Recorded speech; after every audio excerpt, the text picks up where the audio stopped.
أعوذ بالله من الشيطان الرجيم بسم الله الرحمن الرحيم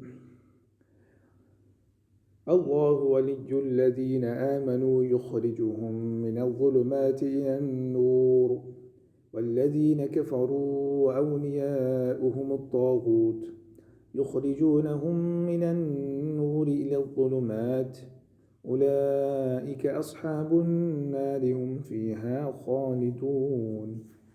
Sadaqallahu al-Azim.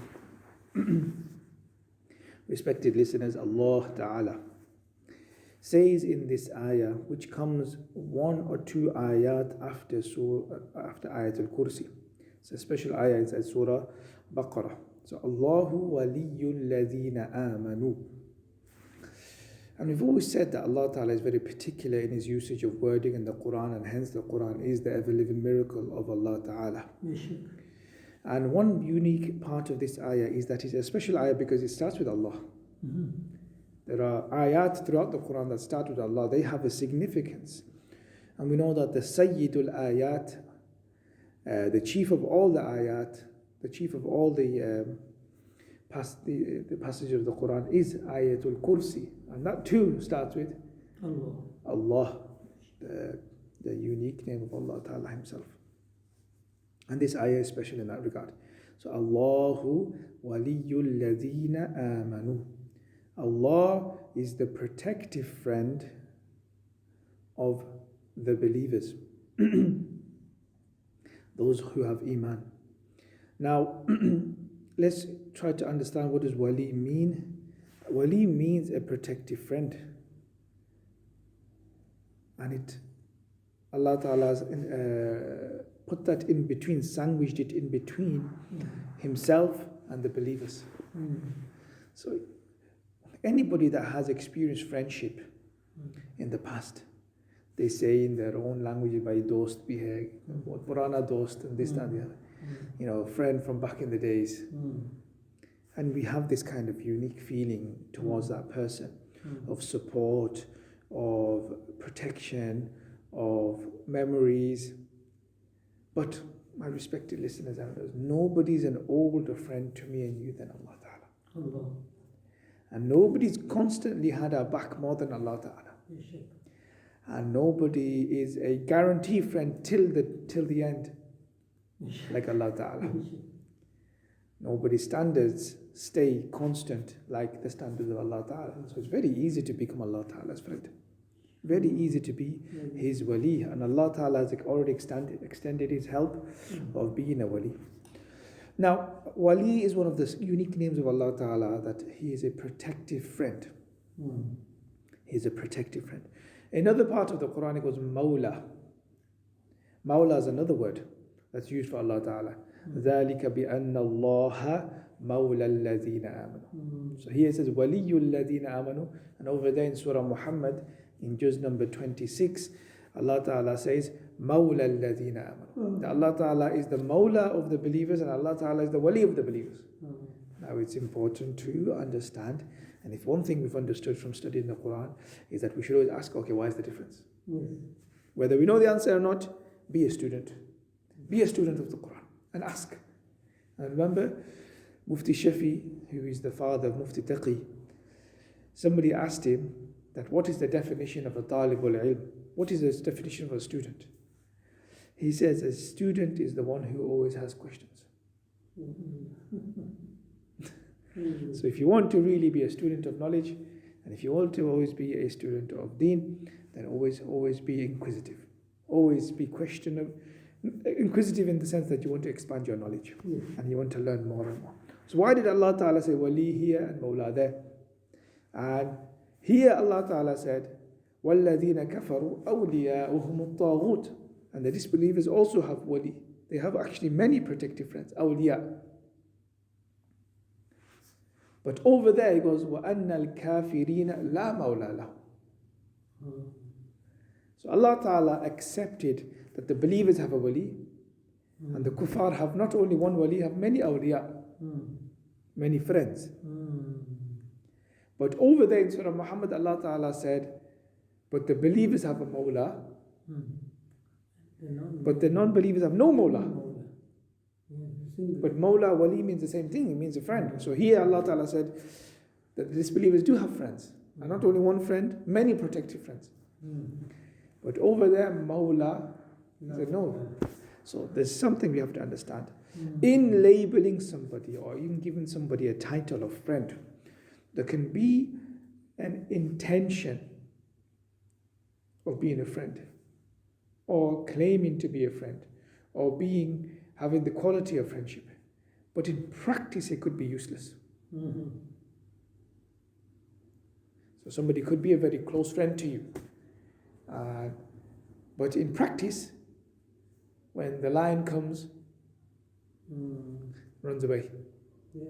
But all that time he was telling you, I'm your friend, I'm your friend, I'm your friend. Yes. And you felt like he's your friend as well. So, Wali means that friend who has the intention of helping you.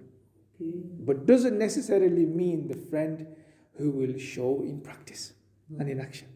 Whereas Mawla means right now he is helping you. Right now he is helping you. In terms of aid, in terms of protection, in practice, he is the Mawla.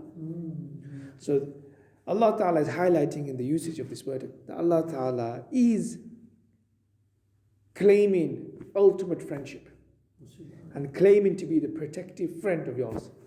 And in practice, Allah Ta'ala will show it. But the disbelievers don't have one, have many. And despite having many, none of them are of use. وَأَنَّ الْكَافِرِينَ لَا مَوْلَى لَهُمْ. Let's look at this on a deeper level, respected listeners and elders. The King of all kings does not have to be a mine and your friend. He can get by without being mine and your friend. He can get by without protecting me and you. The truth is, me and you, when all of our friends, there's always a give and take. There's always a give and take in friendship. Your friend is your friend because maybe he appreciates your humor, he appreciates your, your companionship, he appreciates your knowledge in a specific department, and therefore he's a friend in terms of medicine, he's a friend in terms of school, he's a friend in terms of football. But what is Allah Ta'ala gaining from mine and your friendship? What is he gaining? So him being our friend is his Rahman and Rahim as well. Is a manifestation of the deep grace and the sublime mercy he has. Why would the Queen be my friend? Why would the Prime Minister be my friend? There is no benefit. There's no benefit for him in me. But Allah Ta'ala, the King of all kings, I'm a puny ant in front of his creation. Very small, very insignificant on the broad scale of things. But Allah Ta'ala is showing how significant me and you are. And the significance is based on Alladhina amanu. Having faith in him. If we have faith in Allah, Allah is willing to be a very close, protective friend. So my respected brothers and elders, Allah Ta'ala has extended the hand of friendship to me and you 1400 years ago. The question really is, have I received that hand of friendship? Have I received that proposal of friendship of Allah Ta'ala that he has declared for the whole of humanity to witness?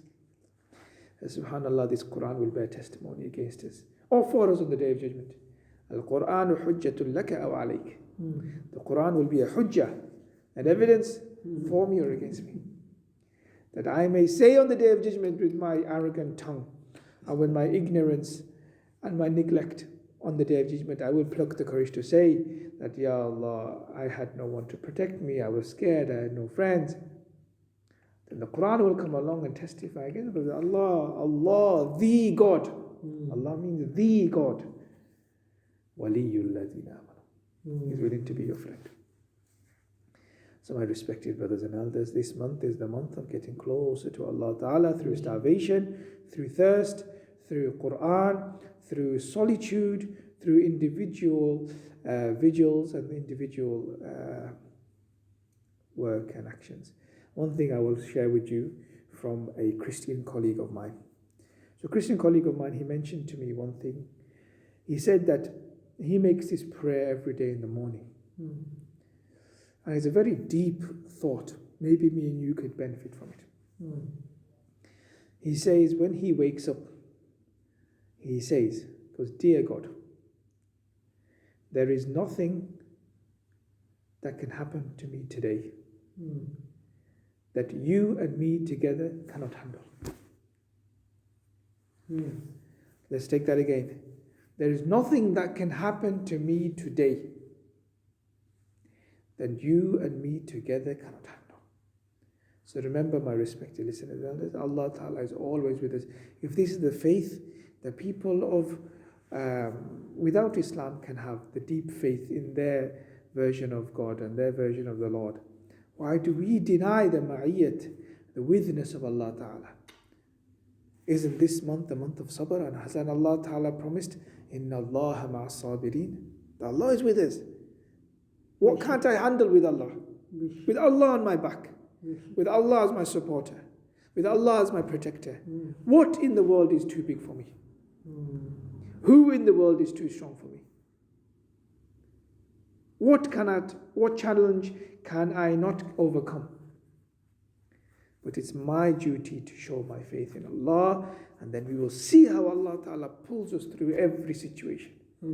My respected listeners and others, may Allah Ta'ala bless me and you to develop these characteristics of friendship with Allah Ta'ala. And I promise you, the greater friend we become with Allah Ta'ala, the better friends we will be with each other. Because when we have Allah Ta'ala as a friend, we will become a selfless friend. Because we have Allah Ta'ala, we're content. When we are content in the world, then these people, the content, become the best of friends. So your neighbor, you'll become the best brother, you'll become the best sister, you'll become the best mother, because you're content with your situation. And no one can make a human content. No thing can make a human content other than the divine. The divine can promise you to that degree where you will be content. Otherwise, nobody's promise, no paycheck, no job application can satisfy and pacify the human in its total regard, because the human will also always want more. However, if we regard our Allah to be our close, protective, supportive friend, then wallahi, by Allah, we will become better friends. Our friendship, our quality, the quality of our friendships will amplify, and that's just merely as a result of our friendship with Allah Ta'ala being amplified. As Rasulullah Sallallahu Alaihi Wasallam said, Man aslaha ma baynahu wa bayna Allah, aslaha Allah ma baynahu wa bayna khalqih. The one who reforms his connection with Allah, Allah Ta'ala shall reform his connection and his relationship with the whole of humanity. May Allah Ta'ala bless me and you to understand what has been heard and said, and develop that connection with Allah Ta'ala, especially during our fast. And Allah Ta'ala has given me and you an opportune time during iftar to remember Him. Please take these opportunities, those minutes, those seconds before iftar, which are the priceless times to get our du'as accepted, to be heard, to be worthy before Allah Ta'ala. May Allah Ta'ala bless me and you to take what has been said and make it into action. Subhanakallahumma bihamdik wa nashhadu an la ilaha illa anta astaghfiruka wa atubu ilayk.